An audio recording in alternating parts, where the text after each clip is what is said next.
Selamat pagi pemirsa, saya Kina Sution akan menemani Anda dengan beragam informasi terkini di antaranya. DPO kejar Labuan Batu terpidana narkoba diringkus polisi. 3 juta hektar lahan hutan mangrove Indonesia kritis. Inovasi rompi dan tongkat bagi para disabilitas netra. Selain cuplikan berita tadi, kami juga akan menghadirkan beragam informasi lainnya. Pemirsa, kita jelang sumut hari ini pagi selengkapnya.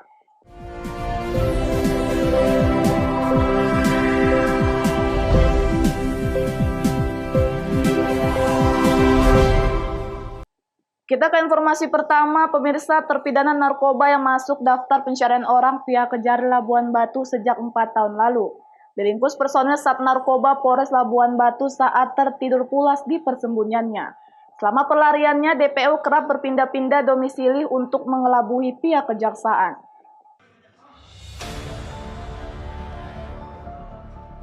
Pelarian ES alias Pak Erik warga desa Aikorsik, Aikuo, Labuan Batu Utara selama 4 tahun akhirnya terhenti setelah personil Sat Narkoba Polres Labuan Batu meringkusnya di Kebun Afdeling 3 PTPN 30 Mandi Kabupaten Asahan, Sumatera Utara. AKP Martualesi Setepu selaku Kasat Narkoba Polres Labuan Batu menjelaskan atas permintaan bantuan penangkapan oleh Kajari kepada Kapolres Labuan Batu, pihaknya berhasil meringkus DPO terpidana narkoba di persembunyiannya, yang mana sebelumnya terpidana ini ditangkap Sat Narkoba pada akhir tahun 2013 lalu atas kepemilikan narkotika jenis sabu seberat 0,7 gram dan 323 plastik klip kosong dan divonis bebas oleh majelis hakim pada tahun 2014 lalu. Atas upaya hukum dari pihak jaksa atau vonis tersebut, tertanggal 6 Januari 2016 akhirnya Mahkamah Agung RI memutuskan ES terbukti secara sah bersalah melakukan tindak pidana penyalahgunaan narkotika dengan menjatuhkan vonis 4 tahun penjara dan denda sebesar 800 juta rupiah atau diganti dengan pidana penjara 4 bulan. Sehingga atas putusan bebas itu oleh jaksa penuntut umum melakukan upaya hukum, yaitu dengan kasasi, di mana hasil putusan kasasi Mahkamah Agung menyatakan terpidana ini terbukti bersalah, ya, sehingga divonis 4 tahun penjara. Sejak tanggal 12 Juni 2020 adanya surat permintaan dari Bapak Kejari kepada Bapak Kapolres Labuan Batu untuk memintakan bantuan penangkapan terhadap terpidana ES alias Pak Erik, dan tadi malam untuk terpidana ini berhasil kami lakukan penangkapan di daerah Asahan. Kini DPO terpidana narkoba ini akan menjalani sisa hukuman di Lembaga Permasyarakatan Kelas 2 Arantau Prapat, dipotong masa tahanan yang sudah dijalani selama proses penyidikan dan persidangan.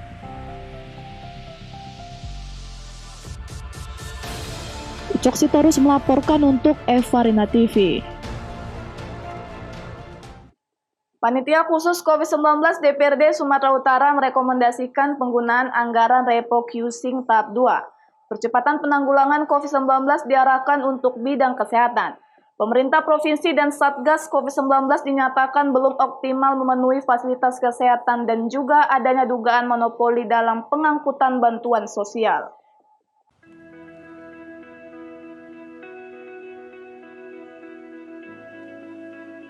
Dalam rapat Panitia Khusus COVID-19, DPRD Sumatera Utara bersama Satgas COVID-19 menyoroti 3 hal utama dalam penggunaan anggaran refocusing tahap pertama percepatan penanggulangan COVID-19. 3 poin tersebut berupa belanja bidang kesehatan, pengadaan jaringan pengaman sosial, dan stimulus ekonomi.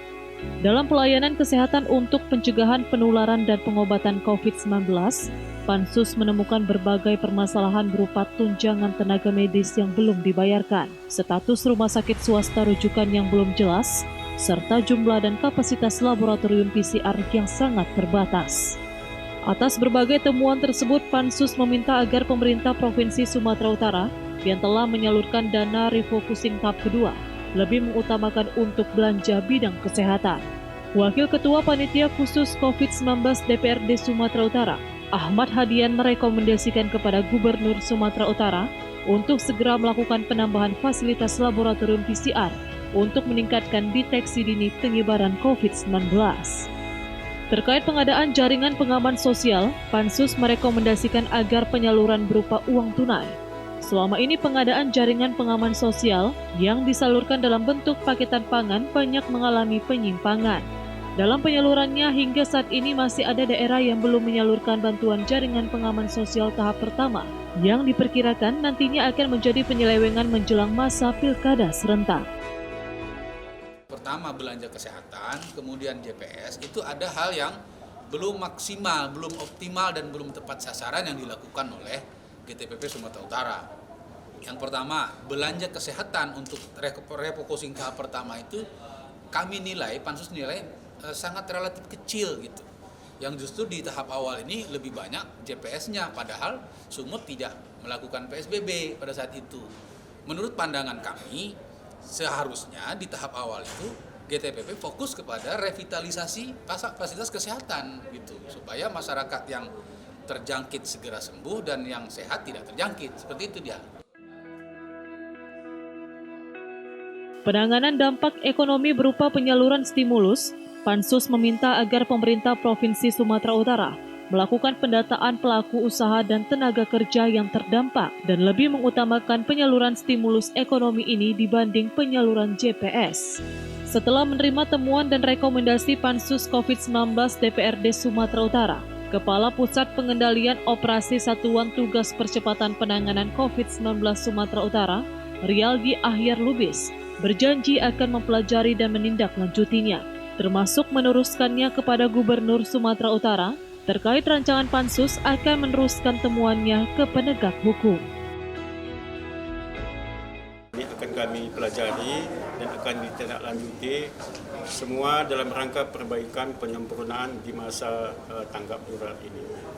Nah, beberapa catatan tadi yang kami catat itu di bidang kesehatan ada 12 catatan, di bidang sosial ada 8, kemudian di bidang stimulus ekonomi ada 4. Tentunya ini menjadi bahan untuk kesinambungan tahap kedua. Pansus dalam kajiannya juga menemukan adanya dugaan monopoli dalam penyaluran bantuan jaringan pengaman sosial. Daniel Pekuali melaporkan untuk Eva Arena TV. Satuan Lalu Lintas Polresta Deli Serdang, Sumatera Utara menggelar razia Operasi Patu Toba 2020 Jalan Lintas Sumatera Lubuk Pakam Tanjung Merawa di 4 titik secara hunting.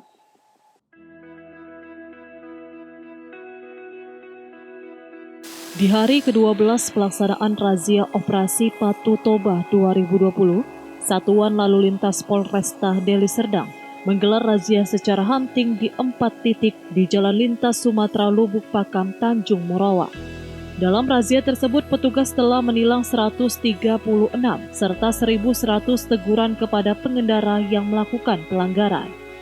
Razia Operasi Patu Toba 2020 ini setiap hari dilaksanakan semenjak diberlakukannya dimulai tanggal 23 Juli hingga 5 Agustus 2020. Razia yang dipimpin langsung oleh Kasat Lantas Polresta Deli Serdang, Kompol Rina S. Tarigan, didampingi Wakasat Lantas AKP MP Pardede, berserta anggota. Terlihat dari razia tersebut, pelanggar didominasi oleh pengendara sepeda motor yang tidak menggunakan helm serta masker. Para pengendara sepeda motor yang tidak menggunakan helm serta masker langsung dihentikan oleh petugas. Dengan humanis, Bribka Arnold menghentikan dan menyapa pengendara sepeda motor yang tidak mengenakan masker dan helm tersebut, diberikan himbauan agar mematuhi peraturan berlalu lintas. Masyarakat dihimbau untuk menggunakan masker setiap beraktivitas di luar rumah.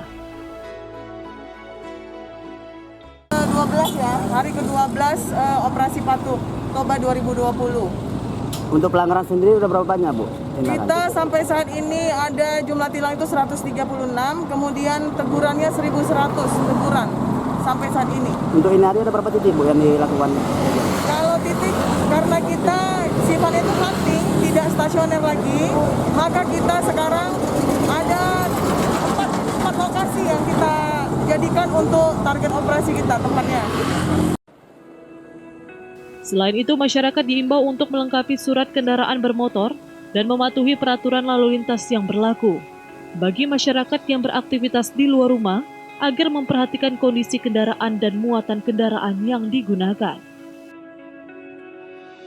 Abdul Malik melaporkan untuk Eva Arena TV. Sumut hari ini masih akan kembali sesaat lagi, tetaplah bersama kami.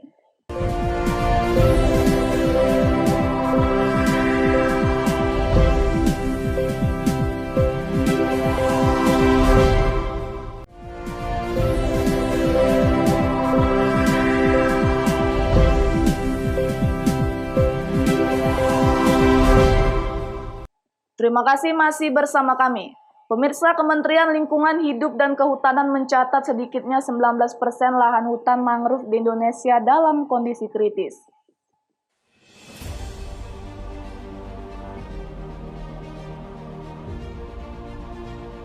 Kementerian Lingkungan Hidup dan Kehutanan menyatakan sedikitnya 3 juta hektar lahan hutan mangrove di Indonesia dalam kondisi kritis.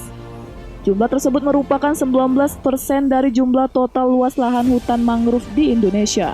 Kerusakan hutan mangrove ini disebabkan alih fungsi lahan oleh oknum masyarakat dan pengusaha yang dilakukan secara masif untuk dijadikan lahan perkebunan kelapa sawit hingga pemukiman warga. Dirjen Pencemaran dan Pengendalian Lingkungan Kemen LKH, Karliansyah menyatakan, pihaknya sedang melakukan berbagai program untuk mengembalikan lahan kritis tersebut ke fungsi awal sebagai hutan konservasi, dan antaranya dengan menetapkan kebijakan dan regulasi dalam pengelolaan hutan mangrove. Jadi kita hitung 34 provinsi, 34 kali 20.000 batang itu minimal gitu. Ini yang di acara Hari Mangrove, lain lagi hari lainnya gitu ya. Nah, tadi disampaikan bahwa 19% kondisinya kritis, ini harus diperbaiki. Kenapa? Tadi saya sampaikan di pidato Bu Menteri, fungsinya itu bukan hanya sekedar tadi untuk perikanan, tapi juga menyerap karbon. Kalau kita ingin iklim kita bagus, normal ya, artinya penyerapan karbon harus kita pertahankan. Apa itu? Antara lain mangrove gitu. Jadi kalau manunya bagus, insya Allah tadi yang menyerap 10% itu bisa dikembalikan. Itu poinnya.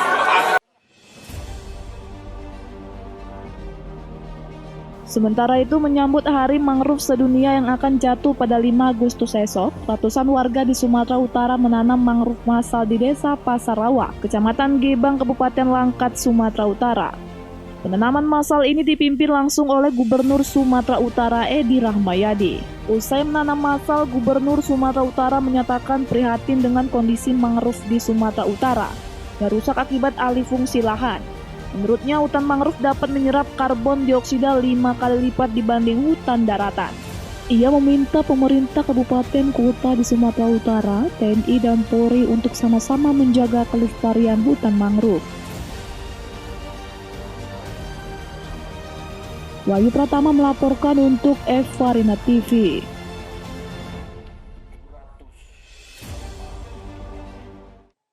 Pemirsa, kita beralih ke informasi lainnya. Penyebaran COVID-19 di Indonesia terus kian bertambah.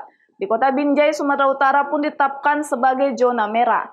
Menyikapi hal ini, Kadis Pendidikan Kota Binjai melarang seluruh sekolah yang ada di Kota Binjai untuk melakukan proses belajar mengajar dengan cara tatap muka.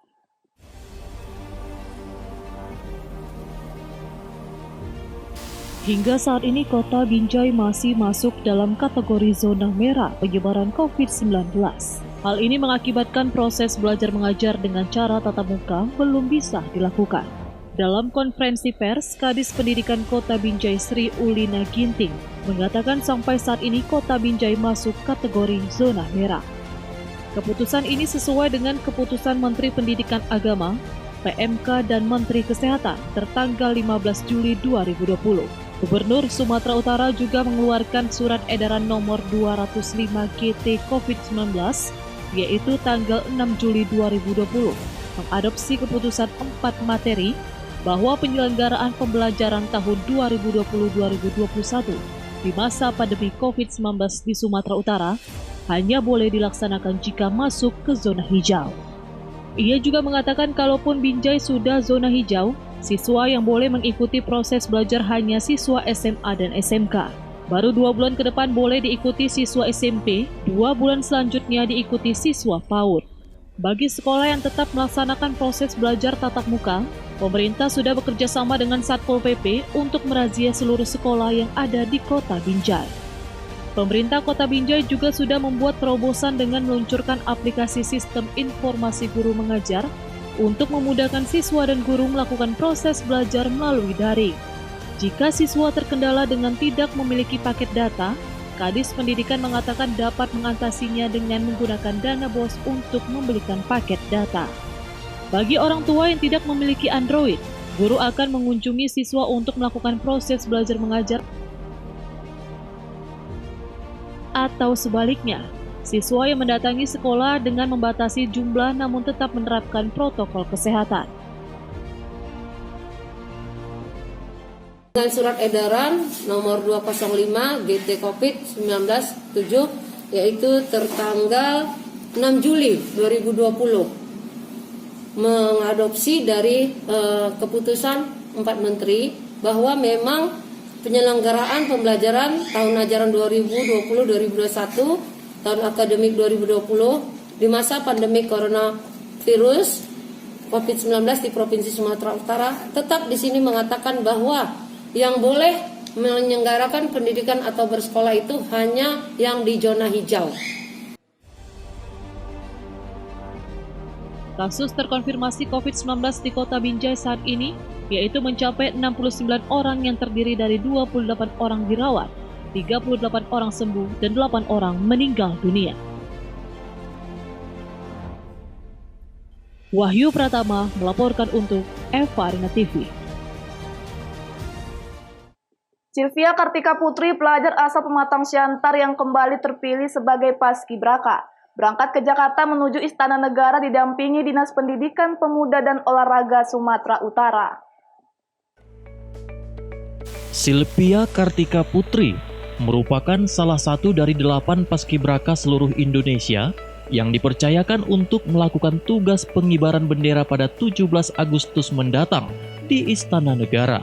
Putri terbaik asal Sumatera Utara yang merupakan anak pasangan dari Serda Karsiman, prajurit Korem 022 Pantai Timur, dan Tuti Hairani. Dirinya merupakan pelajar SMA swasta Kartika Pematang Siantar kelas 12 yang terpilih paskibraka tahun ini setelah bersaing dengan 60 peserta lainnya dari seluruh Indonesia.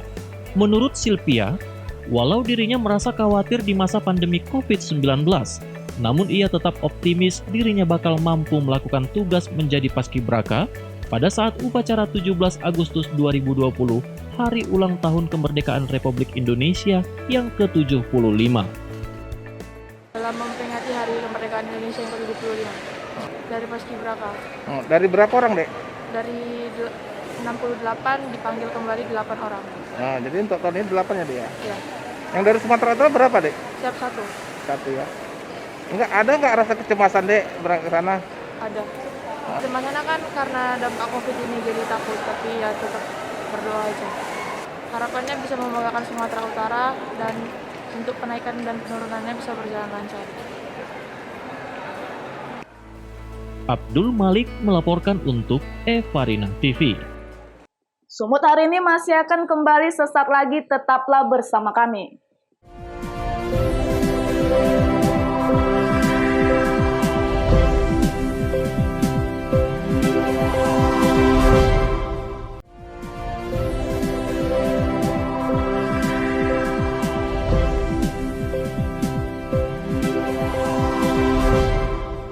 Terima kasih masih bersama kami.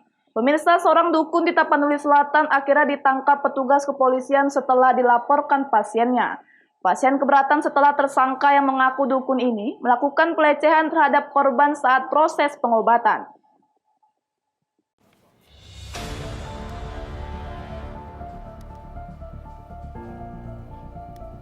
Tersangka dukun YSS 46 tahun akhirnya ditangkap petugas Polres Tapanuli Selatan setelah melakukan pelecehan terhadap pasiennya di Desa Pargumbangan, Kecamatan Angkola, Muara Tais, Kabupaten Tapanuli Selatan.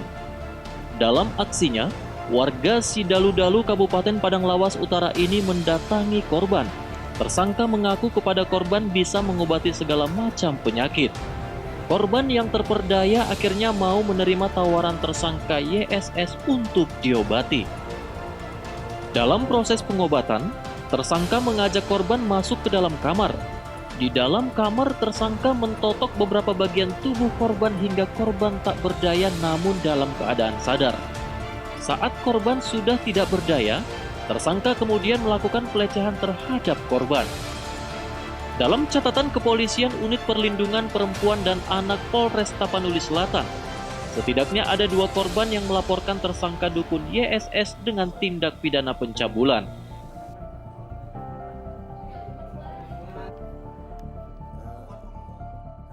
Jadi tersangka ini melakukan perbuatan cabul itu dengan modusnya dia mengatakan sebagai dukun, ya, dukun bisa mengobati orang yang sakit, kemasukan dan lain-lain. Jadi dengan cara itu pasien datang, kemudian dengan alasan dia berbagai macam, pasien dia pegang-pegang sampai dia raba-raba sampai ke kemaluannya. Tersangka dukun cabul YSS diancam dengan Undang-Undang Perlindungan Perempuan dan Anak Nomor 17 Tahun 2016 dengan ancaman hukuman 5 hingga 15 tahun penjara. Ajan Sinaga melaporkan untuk Evarina TV. Untuk membantu mobilitas dan juga mengurangi risiko kecelakaan terhadap para disabilitas netra, Panti Pelayanan Sosial Disabilitas Sensorik Netra Penganti di Kabupaten Temanggung, Jawa Tengah, menciptakan rompi dan tongkat berteknologi sensorik. Dengan memakai alat bantu tersebut, para disabilitas netra akan mengetahui jika adanya halangan maupun genangan air melalui suara yang dihasilkan dari rompi dan tongkat tersebut. Melalui sensor yang disematkan pada rompi, para disabilitas netra dapat terbantu melakukan mobilitas dan mengurangi risiko kecelakaan di jalan. Rompi ini secara otomatis memberikan warning ketika sensor terhalang objek dengan jarak tertentu. Selain inovasi rompi, terdapat pula alat bantu berupa tongkat yang juga dilengkapi sensor untuk mendeteksi genangan air. Inovasi bernama Penganti tersebut merupakan karya tim pendamping di Panti Pelayanan Sosial Disabilitas Sensorik Netra Penganti Temanggung, Jawa Tengah. Kepala Panti mengatakan, ide tersebut berawal dari banyaknya keresahan para penerima manfaat yang sering mengalami benturan atau terpeleset ketika berjalan. Memodifikasi sensorik mobil dan juga memodifikasi sensorik air untuk sebagai alat bantu yang ditaruh di dalam rompi tersebut. Nama rompinya apa? Rompi Penganti. Ini punya akronim penuntun dengan teknologi.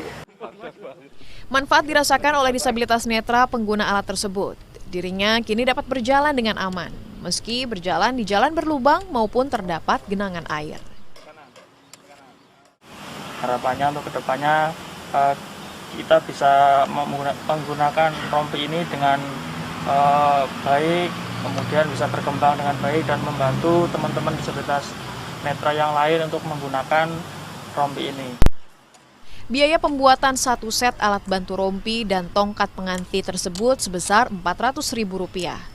Rompi dan tongkat berteknologi tersebut rencananya akan dikembangkan dan diproduksi secara massal agar dapat dimanfaatkan secara luas oleh para disabilitas netra. Dari Temanggung, Jawa Tengah, Firman Eko Handi, Kantor Berita Antara mewartakan.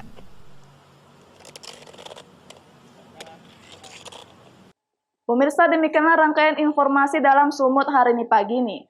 Saya Kina Sutia mewakili kerabat kerja yang bertugas pamit undur diri. Terima kasih atas kebersamaan Anda dan sampai jumpa.